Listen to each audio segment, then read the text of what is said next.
تو ہم یہی یہاں پہ یہی ڈسکس کریں نا کہ ہر لمحے پہ ہدایت کی ضرورت ہے. اس لمحے میں آپ نے صرف کیا سوچنا ہے کہ یہ تعلیمات مجھے اللہ کے رسول صلی اللہ علیہ وسلم سے مل چکی ہے, یہ تعلیمات مجھے قرآن سے مل چکی ہے, یعنی کہ یہی سیدھا راستہ ہے. آپ نے اس کی تصدیق کر لی کہ واقعی یہ چیز آئی ہے ہمارے دین میں, بس اب آپ نے اس کے اوپر عمل کرنا ہے. آپ نے دیکھ لیا کہ یہ چیز آئی ہے اور آپ نے فوراً اس کے اوپر عمل شروع کر دینا ہے. باقی کسی معاشرے کے بارے میں, کسی اور چیز کے بارے میں نہیں سوچنا. فوراً آئے گا آپ کے دماغ میں کہ اگر میں نے پردہ کرنا شروع کر دیا تو پھر معاشرہ کیا بولے گا, لیکن یہ کہ اسی وقت اس کو اریز کر دینا اور بولنا میں نے یہ چیز سوچنی ہی نہیں ہے.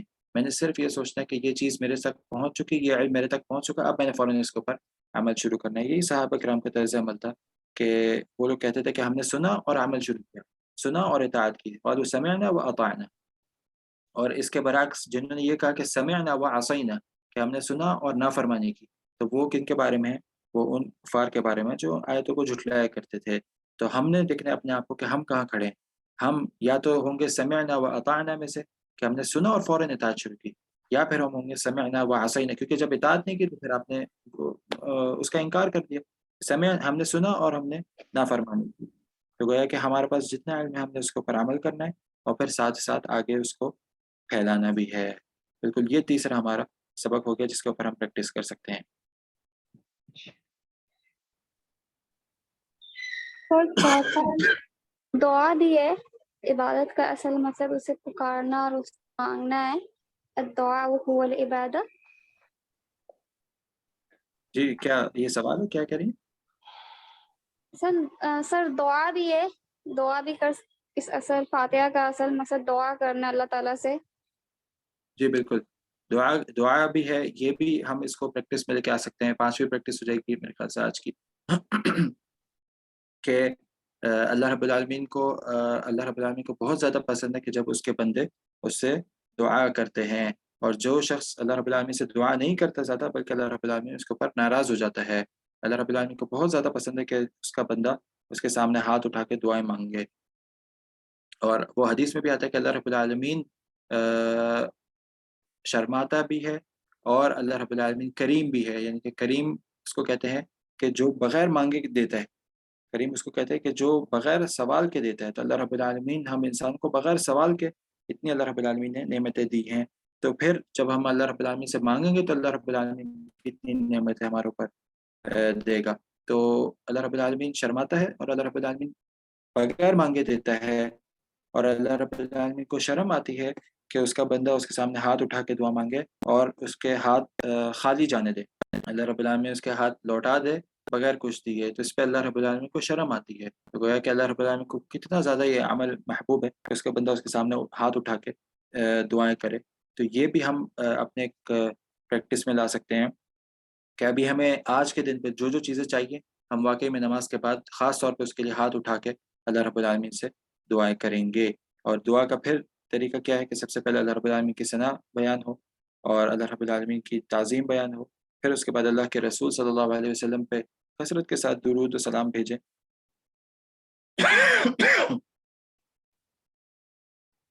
درود ابراہیمی جو ہے ہم اللہ کے رسول صلی اللہ علیہ وسلم کے اوپر کثرت کے ساتھ پڑھیں, اور اس کے بعد ہم اپنی حاجات اللہ رب العالمین کے سامنے رکھیں. تو یہ 5 پریکٹس میرے خیال سے بہت زیادہ ہو گئی ہیں آج کے لیے.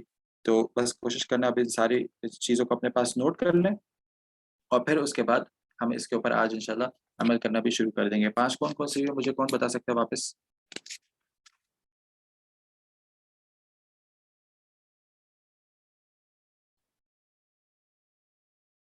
ہاں, اللہ رب العالمین کا شکر کرنا. ٹھیک ہے, کوشش کریں ہر چیز پہ اللہ رب العالمین کا بھی شکر ادا کرنا ہے. ہم نے ہر نوالے پہ ہدایت طلب کرنی ہے. ہاں, ہدایت طلب کرنی ہے. ٹھیک ہے, ہمارے جو بھی مسئلے چل رہے ہیں اس کو نوٹ ڈاؤن کرنا ہے نیچے, اور کوشش کریں ابھی ہی کر لیں. 1-2 مسئلے بھی نکالیں, اس کو نوٹ ڈاؤن کر لیں, اور اس کے اوپر بولنا ہے ہم نے آج ہم نے اس کو کر کے اور اس کا حل نکالنا ہے. تیسرا کیا تھا؟ تیسرا یہ ہے کہ اس کو سب سے پہلے اگر آپ انشاءاللہ عمل کریں گے تو پھر اپنے سرکل میں بھی اس کو ڈسکس کرنا ہے, تاکہ یہ صرف ہم تک محدود نہ رہے, یہ علم دوسروں تک بھی جائے. ہاں, عمل کرنا اور اس کو آگے پھیلانا. ٹھیک ہے, جی. ہاں, اور اس کے بعد چوتھا کیا تھا؟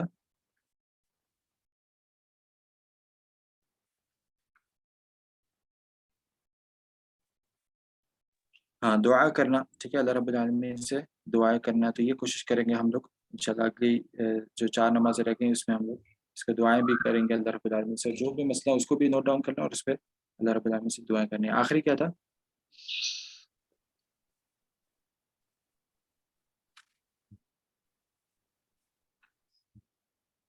میرے خیال سے 4 ہی ہوئے تھے. 4 ہی ہوئے. ہم لوگ بس, میں نے بھی اس کو نوٹ ڈاؤن کر لیا, میں بھی اس کے اوپر عمل شروع کروں گا اور آپ لوگوں نے بھی اس کے اوپر عمل شروع کرنا ہے. اب یہ جب یہ چیز ہوگی نا تو پھر اب جا کے انشاءاللہ ہمیں اس کا فائدہ بھی ہوگا اور یہ چیزیں یاد بھی رہیں گی اور ہم بھی صحابہ کرام کے اس طرز عمل پہ چلیں گے انشاءاللہ, کہ جس پہ وہ کہتے تھے کہ ہم نے علم اور عمل دونوں چیزیں اللہ کے رسول صلی اللہ علیہ وسلم سے ایک ساتھ لی. تو ہمیں سورہ فاتحہ سے یہ 4 فائدہ حاصل ہوئے اور ہم نے اب اس کے اوپر انشاءاللہ کل تک اس کے اوپر عمل کرنا ہے, تاکہ یہ کہ ہم لوگ اس کے بعد ایک اہم یہ بھی تھا کہ آخر میں جو آپ نے بتایا تھا کہ ہم نماز جب ادا کرتے ہیں یا ویسے سورہ فاتحہ پڑھیں تو ہم یہ ضرور اس بات کا خیال رکھیں کہ اللہ تعالیٰ ہمیں جو جواب دے رہے ہوتے ہیں ہر ایک جی آیت بالکل, پہ, ہم یہ بہت اہم ہے سورہ چونکہ فاتحہ نماز یہ کے دعا میں شامل, ہاں یہ دعا میں شامل کر لیں, اس کو 5واں کر لیں کہ ہم جب سورہ فاتحہ پڑھے خاص طور پہ, تو یہ سورہ فاتحہ ہم لوگوں نے اسی چیز کو مد نظر رکھتے ہوئے پڑھنی ہے. اب اگلی 4 نمازوں میں جب بھی ہم لوگ ہر رکعت میں جب بھی سورہ فاتحہ پڑھیں گے, ہم اس کو مد نظر رکھتے ہوئے پڑھیں گے ایک لفظ کو, کہ جو ہمیں پتہ ہے الحمد کا کیا مطلب ہے, تمام تعریفیں للہ خالص اللہ کے لیے ہیں. اس طریقے سے ایک لفظ کو توجہ کے ساتھ ہم نے پڑھنا ہے. تو یہ 5 چیزیں ہم لوگوں نے پریکٹس میں آج انشاءاللہ لے کر آنی ہے.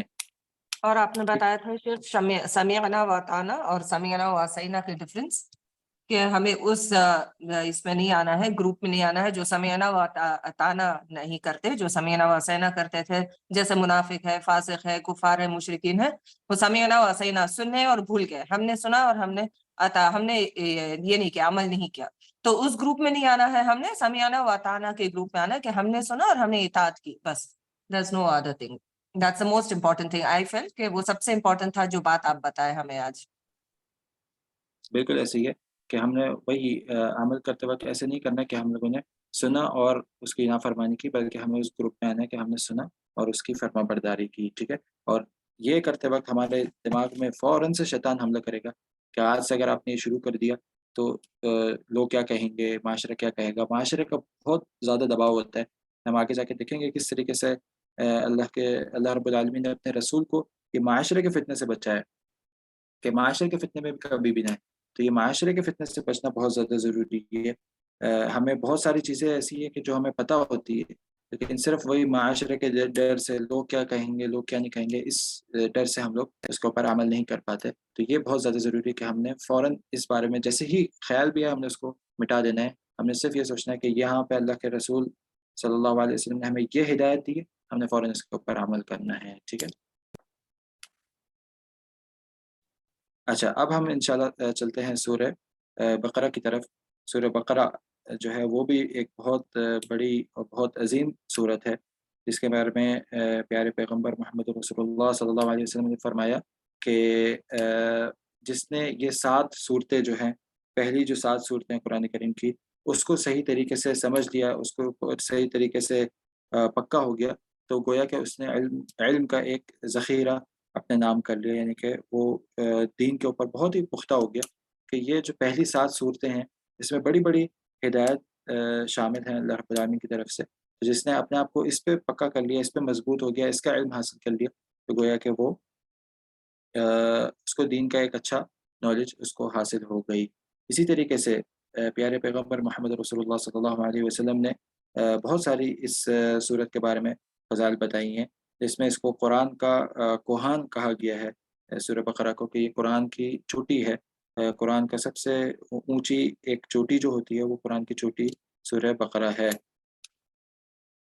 اور سورہ بقرہ جو ہے وہ مدنی صورتوں پہ اس کا شمار ہوتا ہے, یعنی کہ مدنی صورتیں جب ہم کہتے ہیں یہ صورت مدنی ہے تو اس کا کیا مطلب ہوتا ہے, ہم یہ پڑھ چکے ہیں. احکام ہوتے ہیں اس میں, بہت سارے احکام ہوتے ہیں, ڈوز اینڈ ڈونٹس ہوتے ہیں کہ یہ کرو یہ نہ کرو, اس طرح سے, اور جو مدینے میں نازل بھی ہیں ہجرت کے بعد. ہاں, یہ آپ کا آخری جو تھا یہ اصل جواب تھا کہ ہجرت کے بعد جو نازل ہوئی ہے اس کو ہم کہتے ہیں کہ یہ مدنی صورت ہے. اور اس کو پہچاننے کا کیا طریقہ ہے, ٹھیک ہے, اس میں آپ نے بتایا اس کو پہچاننے کے طریقے میں سے ایک یہ ہے کہ اس میں بہت زیادہ احکامات ہوتے ہیں. مکی صورتوں میں توحید پر, عقیدے پر بات ہوتی ہے, اور مدنی صورتوں میں احکامات ہوتے ہیں کہ آپ نے یہ کرنا ہے, آپ نے یہ کرنا ہے, یہ نہیں کرنا اور یہ کرنا ہے. تو اس طریقے کے احکامات جس صورت میں آتے ہیں تو وہ پہچانی جاتی ہے کہ یہ صورت مدینہ میں نازل ہوئی ہے۔ اسی طریقے سے اللہ کے رسول صلی اللہ علیہ وسلم نے فرمایا ایک حدیث میں کہ اپنے گھروں کو قبرستان نہ بناؤ، اپنے گھروں کو مقبرہ نہ بناؤ، اور سورہ فاتحہ کی گھروں میں تلاوت کیا کرو، کیونکہ سورہ فاتحہ کی جس گھر میں تلاوت ہوتی ہے اس گھر میں شیطان داخل نہیں ہو سکتا۔ تو کوشش کرنی چاہیے سورہ فاتحہ کی تلاوت کرنے کی، اور اپنے گھروں کو مقبرہ نہ بنائیں، یعنی کہ اپنے گھروں کو قبرستان نہ بنائیں۔ اس کے بارے میں علماء کرام کے بہت سے اقوال موجود ہے کہ اس سے کیا مراد اللہ کے رسول صلی اللہ علیہ وسلم کی۔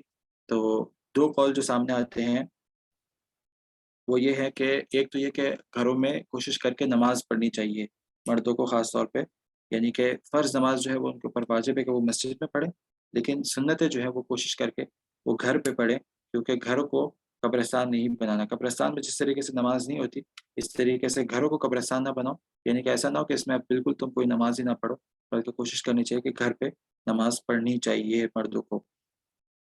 اور اس سے کئی سارے فائدے ہوتے ہیں، اس سے آپ کے جو عیال ہے، آپ کے جو گھر والے ہیں، ان کو نصیحت ہو جاتی ہے، اور وہ جب دیکھتے ہیں کہ گھر کا سربراہ جب نماز پڑھ رہا ہے تو وہ لوگ بھی پھر اس چیز کے اوپر آتے ہیں اور وہ بر وقت نماز کی عادت بنا لیتے ہیں۔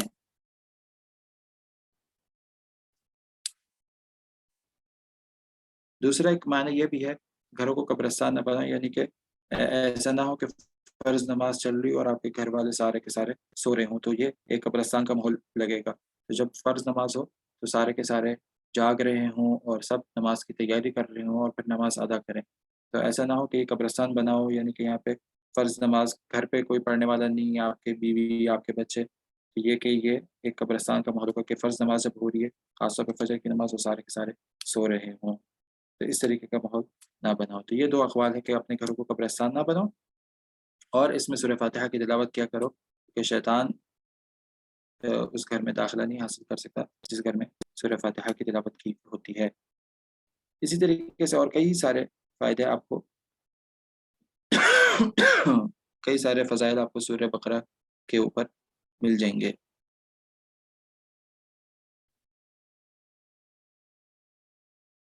باقی انشاءاللہ ہم لوگ کل الف لام میم سے شروع کریں گے اور حروف مقطعات کے اوپر بات کریں گے انشاءاللہ۔ یہاں پہ آپ اکتفا کرتے ہیں، کسی کا اگر کوئی سوال ہے تو وہ پوچھ سکتے ہیں۔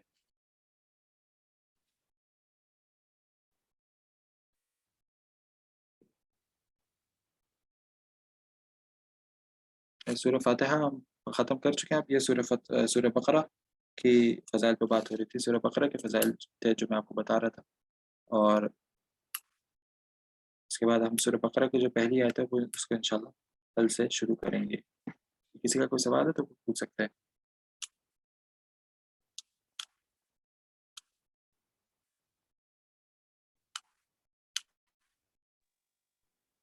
سر میرا آپ سے سوال یہ ہے کہ کتنے لوگ سورہ فاتحہ کو نا قبر پر جا کر پڑھتے ہیں مردوں پہ، تو اس کے بارے میں تھوڑا وضاحت کر دیں آپ، یہ تو بالکل بھی درست نہیں ہے۔ ہاں، ویسے کوئی ہمیں ثبوت نہیں پتا کہ اللہ کے رسول صلی اللہ علیہ وسلم نے کسی صحابہ نے قبر پہ جا کے سورہ فاتحہ کسی کو پڑھی ہو، اور یہ کہ قرآن کا ثواب کسی کو بھیجنا، یعنی کہ قرآن کی تلاوت کا ثواب کسی کو بھیجنا، یہ بھی ہمیں کوئی قرآن یا صحیح حدیث سے پتہ نہیں چلتا کہ صحابہ کرام نے قرآن پڑھا اور پھر کہا ہو کہ اس کا ثواب میں فلاں کو بھیجتا ہوں جس کا انتقال ہو گیا یا جس کا انتقال نہیں بھی ہوا۔ تو ایسا کوئی چیز ہمیں قرآن و حدیث سے نہیں ملتی، تو ہمیں کوشش کرنی چاہیے ایسے کوئی کام نہ کریں۔ ہاں، جہاں تک نماز جنازہ کا سوال ہے، نماز جنازہ میں سورہ فاتحہ ہوتی ہے، بالکل ہم اللہ رب العالمین سے جو پہلی تکبیر ہے اس میں سورہ فاتحہ پڑھتے ہیں، اور پھر اس کے بعد جو دوسری تکبیر ہے اس میں ہم لوگ اللہ کے رسول صلی اللہ علیہ وسلم کے اوپر درود و سلام پڑھتے ہیں، پھر جو تیسری تکبیر ہوتی ہے اس میں ہم لوگ اس کے اندر دعائیں کرتے ہیں۔ تو یہ وہاں پہ آپ کر سکتے ہیں جب قبرستان جائیں، آپ اس کے نماز جنازہ جب پڑھتے ہیں اس میں سورہ فاتحہ شامل ہوتی ہے، لیکن الگ سے فاتحہ پڑھنا یعنی کہ فاتحہ بخشوانا اس کو، اس طریقہ کا ہمیں کوئی ثبوت نہیں ملتا۔ ہاں، آپ نارمل جب دعا کر رہے ہیں تو آپ دعا میں، جیسے کہ میں نے بتایا کہ دعا کا ایک ادب ہے کہ جب آپ اللہ رب العالمین سے، پہلی بات یہ کہ جب دعا کر رہے ہیں تو وہ دعا اللہ کے لیے ہی ہے، اللہ کے علاوہ دعا کسی اور کے لیے جائز نہیں ہے، کیونکہ دعا عبادت ہے، ہم یہ دیکھ چکے ہیں۔ تو دعا جو ہے وہ اللہ سے ہو، نہ کہ اس قبر والے سے ہو، ٹھیک ہے؟ تو اللہ سے دعا ہو، اور اس میں ہم لوگ پھر لازمی بات ہے جب اللہ سے دعا کرتے ہیں تو ہم اس میں شروع میں اللہ کی تعریف بیان کرتے ہیں، تو اس میں آپ سورہ فاتحہ بھی پڑھ سکتے ہیں۔ آپ سورہ فاتحہ پڑھیں، پھر آپ اللہ کے رسول کے اوپر درود بھیجیں، اور پھر آپ جس کا انتقال ہوا آپ اس کے لیے دعا کر سکتے ہیں۔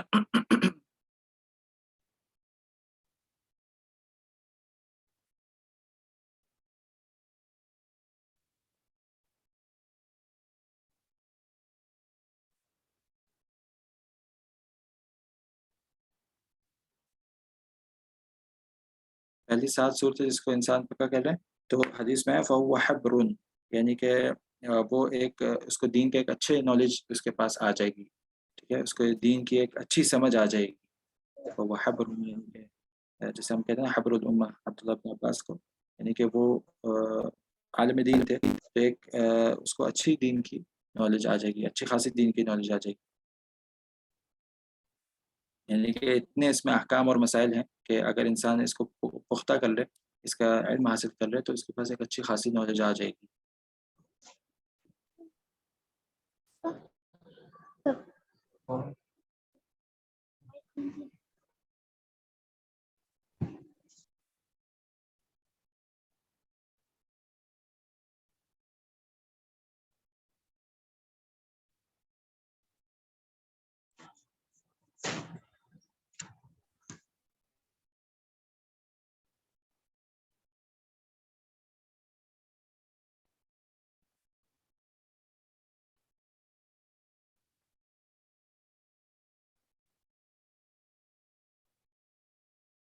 ٹھیک ہے، اور کسی کا یہاں تو کوئی سوال نہیں ہے؟